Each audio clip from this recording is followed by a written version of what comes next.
on. So welcome to our chat today about teaching children responsibility. It is a very important role that we have to teach our children these things, and it's why I talk in the books about the idea of starting with the end in mind. It's very important to have kind of a big goal about where you want your children to end up, even something as simple as responsible adults who are capable of taking care of themselves. With that end goal, you can then look at all of your little goals and make sure that they are moving you towards that bigger goal. So, for example, if my child is really annoying me about wanting to do something on their own, I can respond in the short term with, leave me alone, I'm doing this, I'm better at it, I'm faster at it, it will be a lot more convenient for me to just do this. Or if my end goal is to have a child who is responsible and able to take care of themselves when they're an adult, I can stop and show my child how to do that thing. Even though it might take a little bit longer, it might be a little more inconvenient, or it might not be done as perfectly as I would like. So that's one of the things to keep in mind is in the short term, what are your long-term goals? I'm just playing around with it, seeing if I can get it to do anything, but it's not working. Okay. It might have to be, it might have to update later on. So for instance, one of the things that, in breaking down the little details, when I'm teaching my child something new, there is always an expectation that when they are able, they will do it. So I don't treat it as you might be able to do this, or maybe someday you'll be able to do this. I present it as, here's the job. You're learning, and as soon as you learn, you'll do this. When I'm showing them how to do it, or if something is going to become their responsibility, I start with having them watch me do it as I walk them through or talk them through the steps. Then I have them do it with me and talk me through the steps, so that they are getting some hands-on involvement. And I might stop and say, now what do I do next? And then, if they don't know, then I tell them, okay, we do this next. Here, you do that part. Let me see how you're doing. And we kind of do it together. The next time we do it, I would have them do it while I watch and talk them through it. The next time I watch. Are we just still waiting for some more people? No, we've actually, can she see me on the split screen, Jennifer? Is she able to see me on the split screen? Oops. Does that help? I'll screen share again. Oh, sorry about that. That's okay. Okay. Okay. So the next time that I'm going through it, I'm there if they have I can't hear what Crystal's saying. Okay. How do we, Yeah, that's suggestions? not good. I love the technical problems. She could maybe jump out and then come back in. I've posted the link in the group. Okay. And hopefully that'll do it. And another option, if that still doesn't do it, is maybe adding you to her circles. Okay. Do you want me to exit and then come back in through the link? Why don't we try that? I guess that should do it. Okay, let me try that. Okay. So we can wait just a second. That's odd. That's the first time I've ever had that happen. Well, this is why we warned everybody. There will be kinks. We are figuring it out. Learning as we go. That's right. That's right. Can you see me now? Yay! Okay. I see a You're smile. muted. So if you go up in the upper right-hand corner, there may be a red microphone. If you click on that, you should be unmuted. Okay, and my toddler just woke up, so I gotta grab him. Okay. So going back to the transitioning, the next time I will watch them as they do it, but I let them figure it out themselves, and I'm there if they have questions. And after that, I let them do it, and they come get me to inspect their work when they're done, and I have them fix whatever it is. Or I do it with them if they don't remember. I show them again. Remember, this is how we clean around this part, or remember, this is where these things go. These are not necessarily one-time steps, so it's not like within 5 times every child should be doing it perfectly. This is more, you know, 1 step forward, 2 steps back. I may have to do it with them. I may be watching them do it after showing them and having them do it with me. I may be watching them do it and realize they're just not getting this. So I'll jump in and do it with them again. So that might need to happen, 20 times. A lot of that will depend on the individual child, on their readiness for whatever the job was, or on maybe their maturity. It might be something that they're capable of doing, but it's not fun. So they may, hem and haw about doing it, but doing it together is going to keep them involved.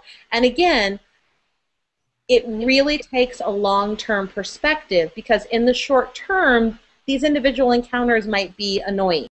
Or I might find myself thinking, oh, they should be able to do this by now. But the reality is, if they aren't able to do it by now, I'm just setting us all up for frustration to try and demand that they do it. So when I can remember that they will do it when they're ready, and ready means physically, with understanding, emotionally, mature. It's just all a process of transitions. And this happens in everything from children getting themselves dressed to cleaning the bathroom. So I really, really love, and I highly recommend reading a book or two or finding some websites on Montessori-style teaching, because it teaches you the principle of breaking things down into little teeny tiny steps. Some children will completely understand if you say to them, button your shirt.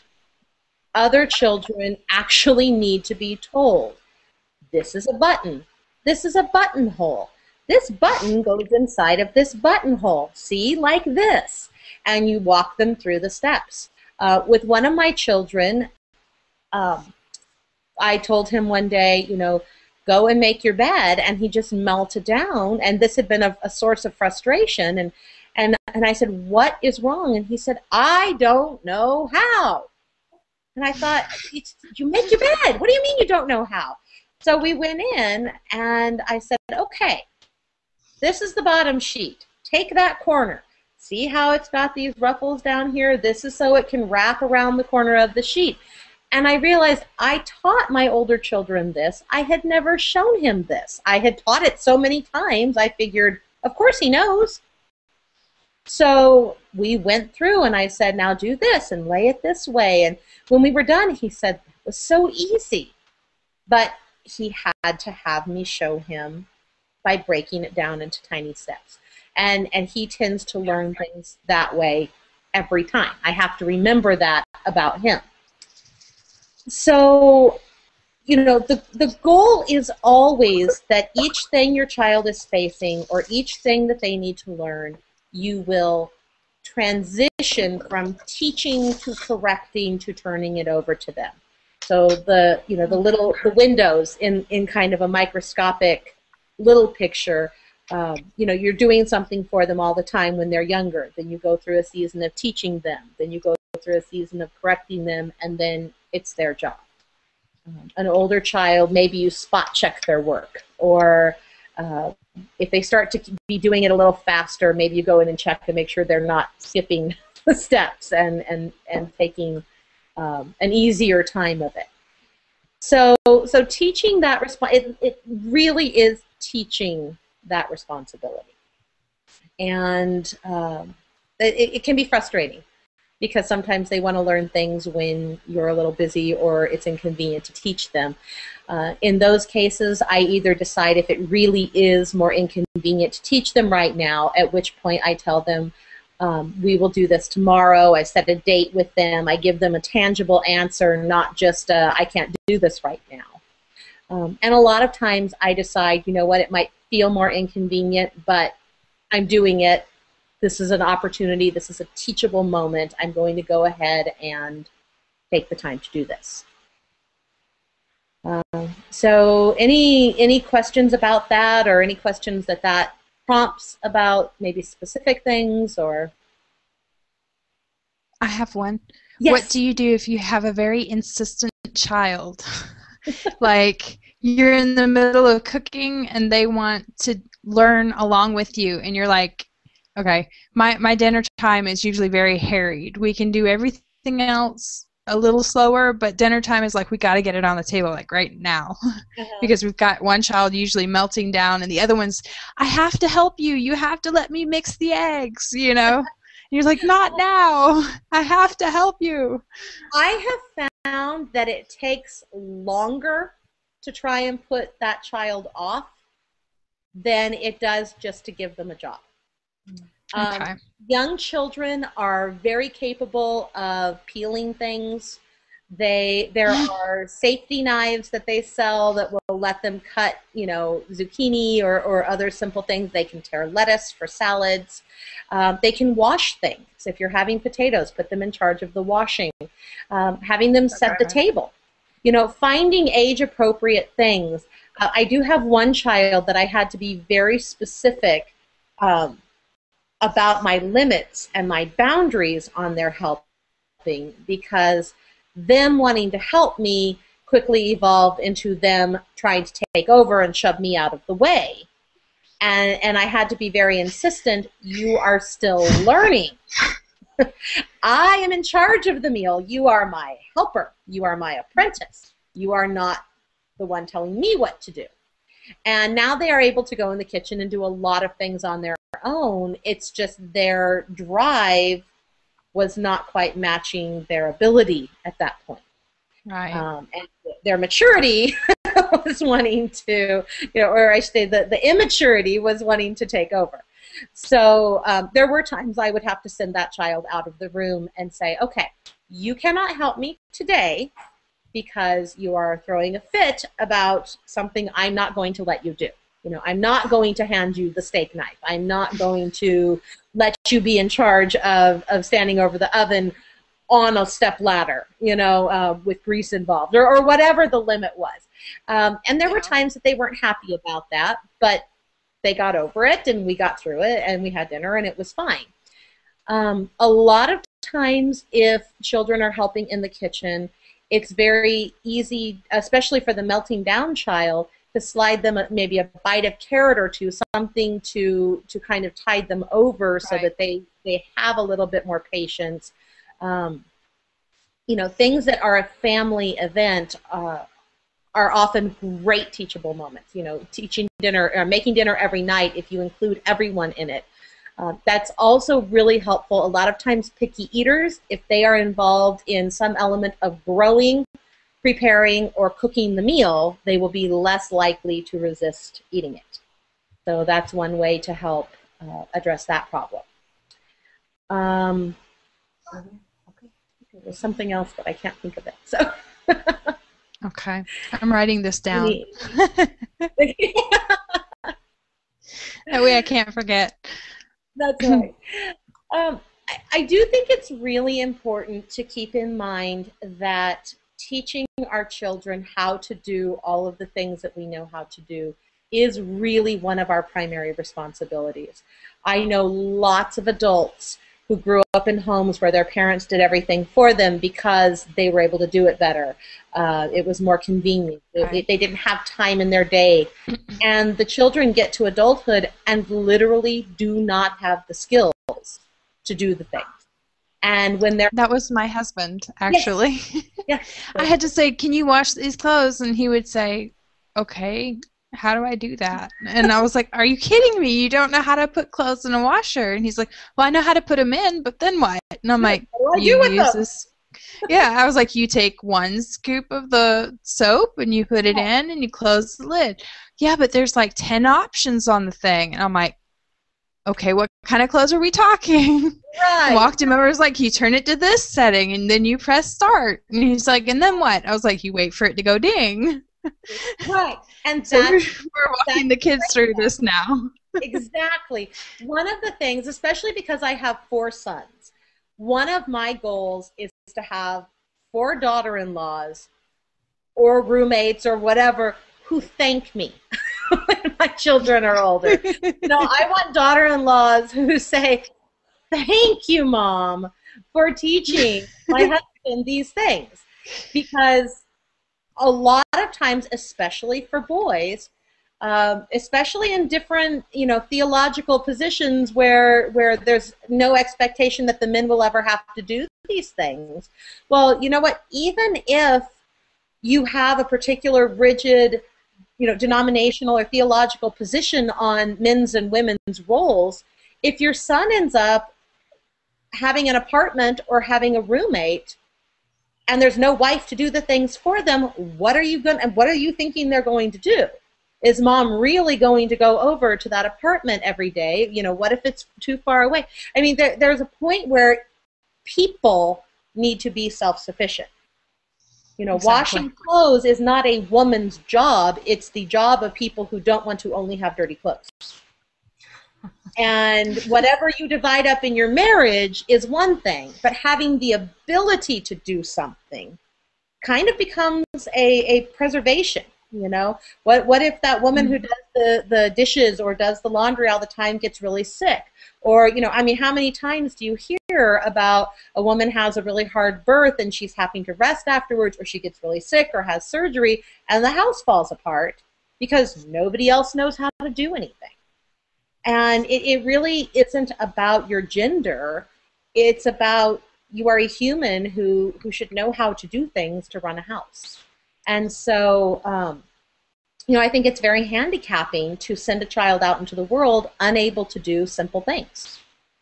If a child who can't feed themselves, you are forcing them to live on expensive food or fast food.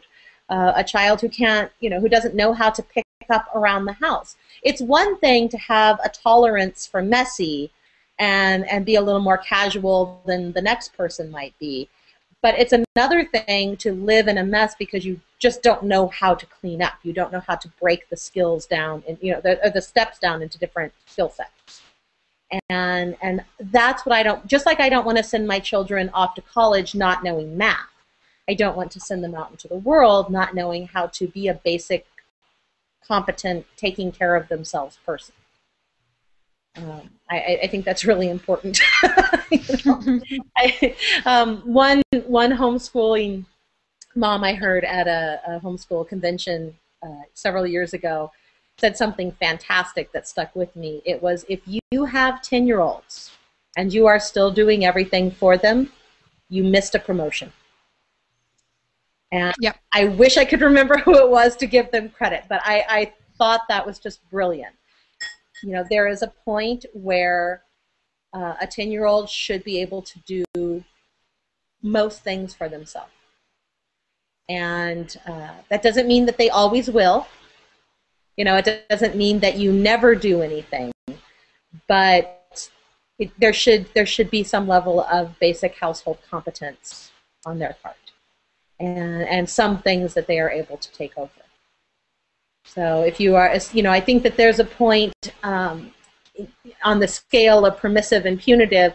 I find that when I am resentful of how much I'm having to do something for a child, it usually means there's been some transition point missed. If I'm really becoming resentful of something, it means that there should be more turning of that thing over to that child. And sometimes there needs to be a little, not conflict, and certainly not any type of adversarial quality to it, but the idea of this is your job. It is your responsibility. If you don't dress yourself, you are the one who is without clothes. So this is something you need to take a little more ownership of. There have been times where I've talked to my 11-year-old, hey, you are 11. You've only got 7 more years till you're an adult. You're fighting me on learning some things, but I have to teach them to you. So we can start now, or you can panic when you're 17. Which would you like to do? He will say, show me now, okay. So really just remembering that we're always moving forward. We're always transitioning that responsibility. I have to take the responsibility to teach if I want to transition that. Any other questions or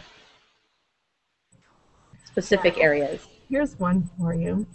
What if you have a child that you are trying to encourage to grow and to move into more responsibility, and each time you try to hand the baton, there becomes a World War III type of issue? What would you do with that? I would stop trying to hand the baton for the time being, and I would take the conflict out of it.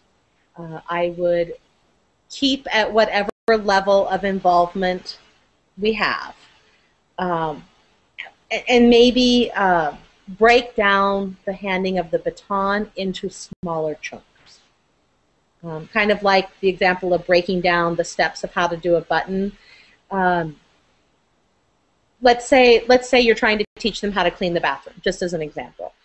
I've shown them how to do everything. They can remind me what needs to be done, so I know that they know the steps. I've seen them do each of the particular things, and I know that they're capable, but they're just absolutely resistant to doing it alone.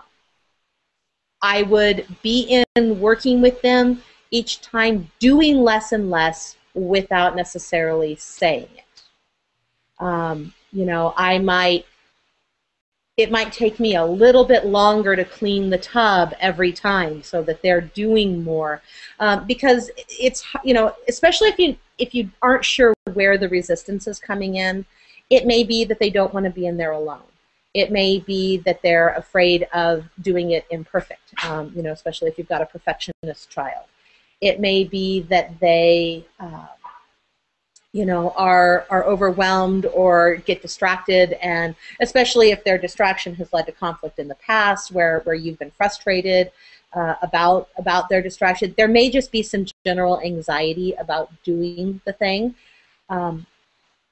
It will be faster to stay involved at that point and not let it rise to that level of conflict, because one of the things you don't want to do is create anxiety about it that will cause them to resist wanting to do it. Especially when you're dealing with certain special needs, which I know is probably what is going on to some level there. What you don't want to do is create an ODD encounter. When we learned that our child's ODD was rooted in anxiety, it made a lot of sense. So their opposition, their in your face freaking out, when I could remember that it was a fight or flight response, I felt less responsible for putting them in their place, making them stop, and making sure that they comply and do what I've said. And when I could focus on calming the anxiety, taking the fight out of it, okay, here, let me help you, let's go do this together. They were eventually able to move beyond that being stuck. And there comes a point in most things where a child wants to prove that they can do it on their own. And sometimes it's about feeling your way through it, but removing yourself from it. Oh, okay, you do remember how to do this. Sometimes, especially with the child with ODD, sometimes creating I'm not going to let you do this, or, well, I'm not really sure if you're ready to do this, will change their fight around to proving that they can. So, a little, I guess reverse psychology, but just, oh no, not even asking them to do it on their own. Hey, let's go clean the bathroom. Well, do you think you can do that today? Are you sure you're up for that job? Oh, okay, yeah, go ahead. Show me. Let's see what you can do. And kind of egging them on in that, I'm the captain, I'm on your team, let's have fun with this, and pulling back anytime there's any kind of an anxious response.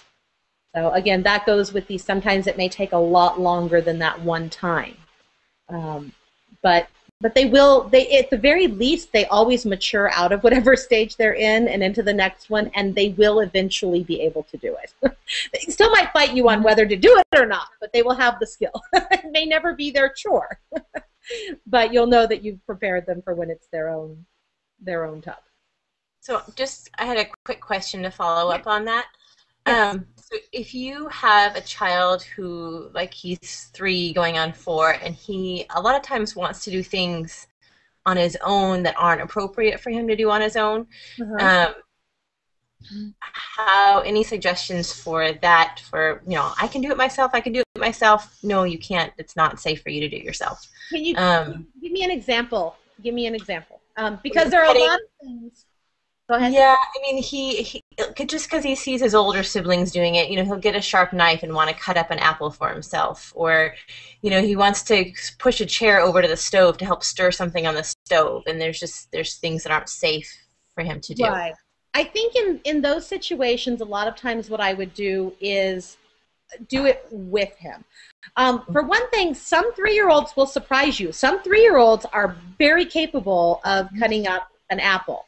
I know with our little ones, there are those apple cutter things that you hold the hand so your fingers are totally out of the way. I would insist on supervising. I would insist that they let me be present, but I would give them as much leeway to prove to me that they can do it. One of the things that I try and tell my 3-year-olds and my younger kids of various ages is, I want to let you do this yourself. I want you to be ready for it. Show me that you are, but part of that means listening to my rules. So at the age of 3, one of my rules might be, you may do this on your own if mommy is watching you. So if you try and do it without me watching, or if you fight me watching, or if you yell at me for trying to watch, that tells me you are not in a frame of mind that it's safe for you to do that. If you are cooperating with me, I will stand back a little bit more. I will give you a little more leeway. I will only guide you through the process. So they might have a little knife, or I might start them, show me how you handle a butter knife with cutting your bread. Let's back up and maybe work our way to that. But if you show me you can handle a knife and you're willing to do it with my supervision, okay. Other things, kind of the same way. There are certain rules that require, certain situations that one of the rules is I will supervise you. Being around a pool. We have a pool here, and so we have very specific rules. I mean, we have all the safety features in place, but no one goes swimming alone. That includes the teenagers, because, I've just told them, you could slip, hit your head, fall into the water. Nobody would be there to know. Nobody would be there to help you.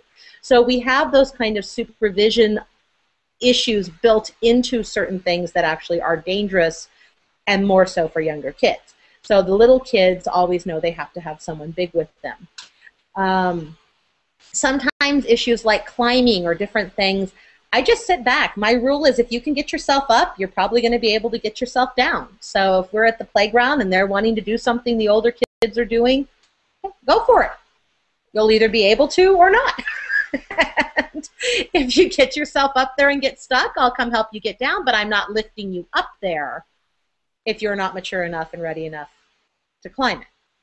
And yeah, they get frustrated and they get over it. And eventually they climb up there on their own.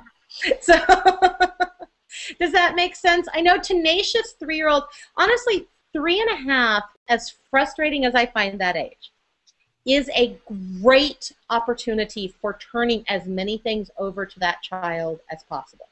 Mm-hmm. Things that are small enough for them to pour their own drink, or putting cups down where they can get their own cup and get their own water out of a sink or out, out of a refrigerator. Turning as much as you can over to them takes a lot of fight out of the 3.5 to 5.5 stage. Mm-hmm. Because a lot of what you end up fighting over is them wanting to do it all their own. Right. So I kind of say the question of the 3-year-old is how much power, well, the question of the 2-year-old is how much power do I have over myself, to which I say as much as you want. The question of the 3-year-old is how much power do I have over you? That's a harder question, especially for those of us who weren't raised with necessarily knowing what good boundaries are, or knowing what our own limits are in this way.